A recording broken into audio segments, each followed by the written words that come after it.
Well, my first question for you is, a lot of stuff comes your way as far as work, and I wanted to know what made you decide to sign on to this particular project. Well, it came at a very particular time. It was the first project that sort of crossed my uh, path after the first COVID serious lockdown in sort of April, May 2020. So my mum lives in the south of France, about an hour and a quarter away from Cannes. Okay. And I happened to be visiting her for the first time since the whole COVID thing happened. It was maybe June or July. So Europe had opened up again, and a friend of mine from my days living in Marseille called me up and said, I've just been in Paris with my friend Patrick Nobou, who's the producer, creator, and your name is on a short list for this show. Did you know? And I said, no, I had no idea. He said, would you want to read it? And I said, yes. And I read it. And the script was quite different back then, but I fell in love immediately with that sense of making a television in the mold of like a Cary Grant, Roger Moore kind of persuaders meets To Catch a Thief kind of thing, and it just jumped off the page. And I love that era of movies and television from my childhood, the late 70s, early 80s, and it was that really. So I agreed to sit down with Patrick and Cannes 2 days after, and we had lunch on the beach in the open air, socially distanced, and all the rest of it. And I just said, look, this is exactly the kind of thing that I really would like to do. And then cut to 2 years it took from then to finally get it made. There were some involvement from a Swedish company that fell away, and then the French network came in, and the project had to change quite considerably from being initially it was going to be a very international cast, sort of English speaking cast, sort of in a Chernobyl style where we shoot France but we're all English. You know what I mean? Yeah. And then, but the French broadcaster had some stipulations. They wanted a French cast. And so then we did some chemistry reads in Paris with Lucy and Tamara, and that all went super well. And then the story sort of shifted a bit. But that really was my involvement. It was, I fell in love with the character, the dialogue, the fun. And also, doesn't hurt that it's shot in France. And I'm a big Francophile. And I've lived there a lot of my life. And for me, an excuse to be down there for the summer didn't take much. For my viewers who haven't seen the show just yet, can you give them a little synopsis of what the show is about and your character, Harry King?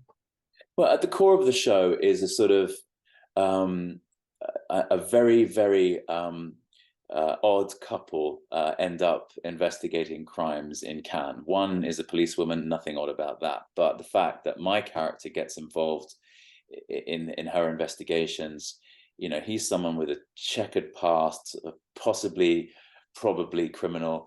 He's lying low in Cannes, and the last thing he wants to be doing is investigating crimes. But she sort of has him as a suspect in the first case.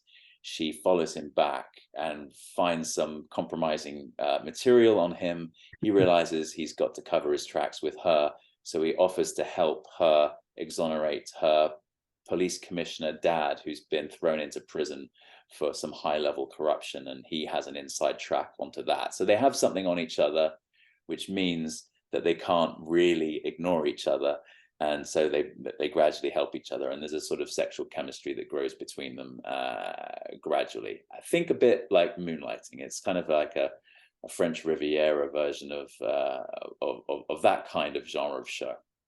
What I enjoyed about what I've seen so far with your particular character is you mentioned he's got probably a criminal past. So he's not like a bad guy, but he's not like a good guy. It's kind of in the gray area. Yeah. Would you agree with that? And do you like playing that type of character? Well, what I like about him is you don't know anything about him. It's great to play a character that brings mystery. And, she is definitely determined to find out what he's hiding, what his past is. And he has this very easy way with people, with words. He can manipulate situations. He uses his acquaintance. He seems to know everyone. He's sort of better connected in Cannes than she is, and she's from there. So it's all those elements of someone who seems to be totally at ease with life on the outside, and yet you find out very quickly, or you get the impression very quickly, that he's very, very ill at ease with himself, with his personal situation, with his past, with his own conscience.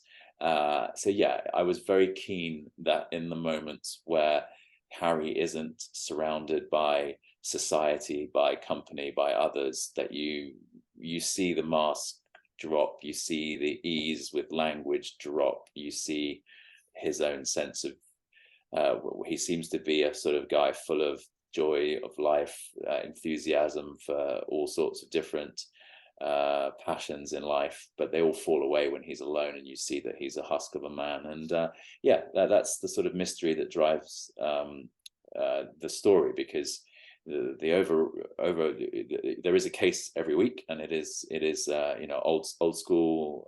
I always go back to the 80s. It feels like, you know, Magnum. It feels like Moonlighting, as I said, bit of Miami Vice thrown in there. You know, it's that kind of satisfying, just, you know, sit down for an hour and lose yourself show. But there is an overwhelming, an overreaching series arc, which is this story that Camille has about her dad, and Harry's very much involved in that. But also it's Harry's story as what he's doing there, why he's there, what he wants from life. And then the other element I haven't mentioned is Tamara Mart's character. There's this strange love triangle, very, very modern day, updated sort of love triangle. It's not just Harry and Camille. It's she has a colleague at work that has a crush on her. So and they get on very well until Harry shows up. So yeah, every corner of the triangle is pointy. For a show like this to really work, the two leads have to have some great chemistry on screen, and you and Lucy have some fantastic chemistry on screen. Can you talk about what it's like working with her as a partner for this series? Thanks, Tia. Yeah. Well, Lucy and I clicked straight away.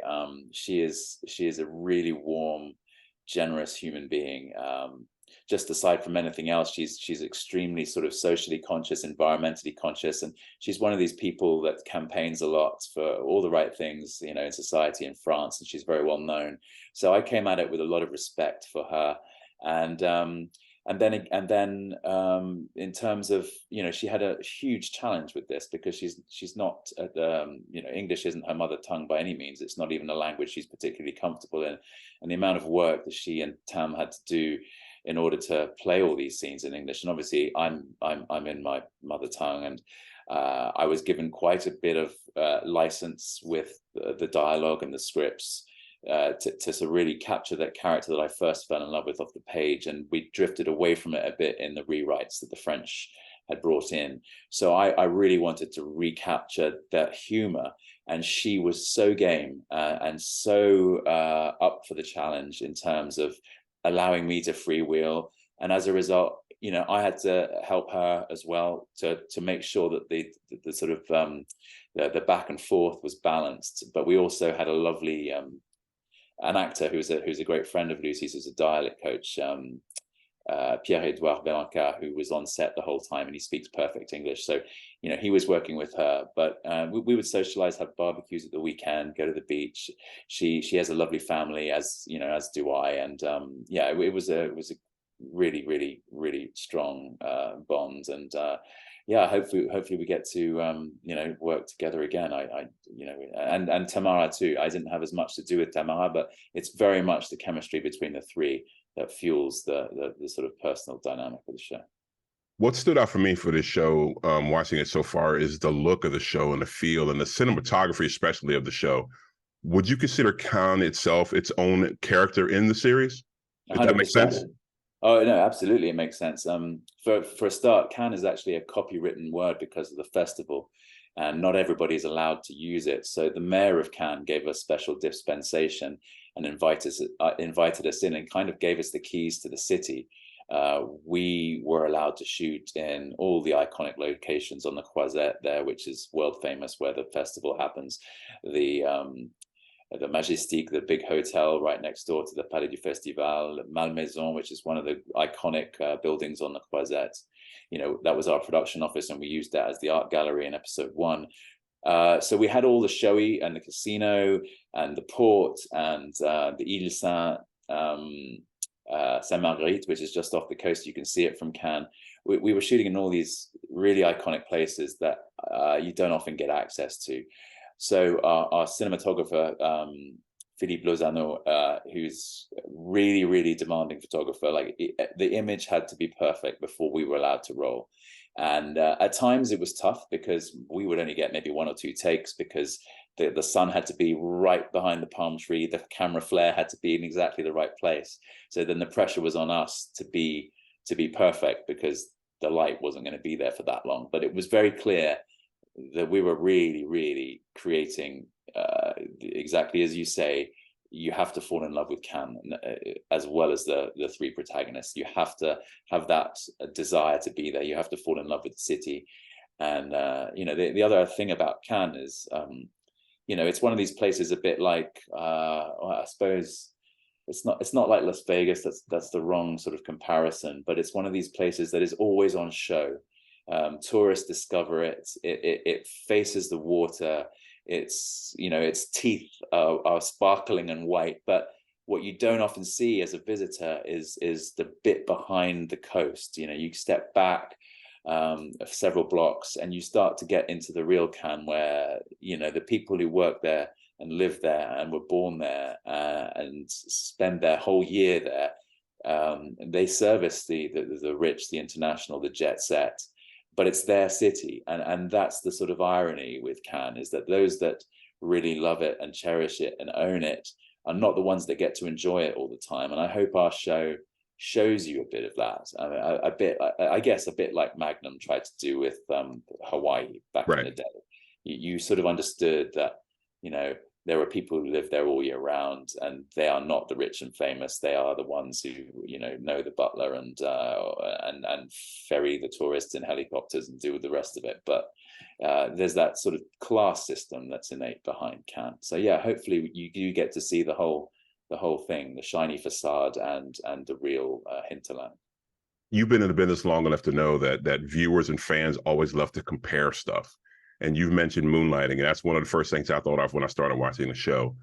Do you see the comparison to this show as kind of a positive thing, or maybe kind of, I don't want to say a hindrance, but hey, we're our own separate thing for Moonlighting. Thank you for the comparison, but yeah, do you know what, Moonlighting was? It's funny that you brought it up, because I think I was the first one to bring it up in the production, because I'm the only real Brit involved. We've got a French, Swedish producing team, and all the actors were French, with varying degrees of connection to the English-speaking world. But so I saw the comparison with Moonlighting, but Moonlighting is right up there with the greatest television ever made, as far as I'm concerned. Yeah, absolutely. I am aware that I'm comparing myself to something that we have no right to compare. But what I'm trying to do in that comparison is saying what we aspire to tonally in terms of this relationship. It's 2 people that should not be in the same room, that are continually in the same situation, and it's that push and pull that that Bruce Willis and Sybil Shepherd pulled off so brilliantly. I'm not saying that we get anywhere near it, but that's what we're aspiring to, partly because the real inspiration for the show, for the producers, was The Persuaders. They were trying to do that. They were trying to do that, literally a remake of The Persuaders, but they couldn't get the rights, so they fictionalized something that's with those same the same palette, basically. A pair, chalk and cheese, high society, low society, that find themselves in this media and solve crimes. And so The Persuaders is a real inspiration, and we name check To Catch a Thief in the, I think it's episode 4. There's a sort of poster for To Catch a Thief in the corner of the hotel lobby. So those were the 2 explicit points of contact. And the original script for the first episode was about a ruby being stolen. So there was the jewelry thing as well. That got shelved in the end for a murder instead. But that was where the inspiration truly came from. But you're right. Comparisons are there to sort of a rod to beat your own back with, to some degree. But I'm just trying to sort of pitch it to an audience, saying, look, if you like that kind of television, you might enjoy this. For me, I think what makes this show stand out from a lot of series that I watch and a lot of series that are on right now, it's you got mystery, you got action, you got drama, you got comedy, and then you throw in this little love story you have in at the same time. I think that makes the show for me stand out. Would you agree with something like that? Absolutely, it's all those things. Camille Demal, the director, has worked a lot with Luc Besson, and action is where he's really comfortable, and you can see that he really knows how to cut action together. He provides that energy. There's the comedy is a comedy of situation with this sort of this English dandy who seems to be an English dandy, and this very sort of down to earth, direct, go get 'em local policewoman. So these are all the sort of the contrasts and clashes that happen within the piece.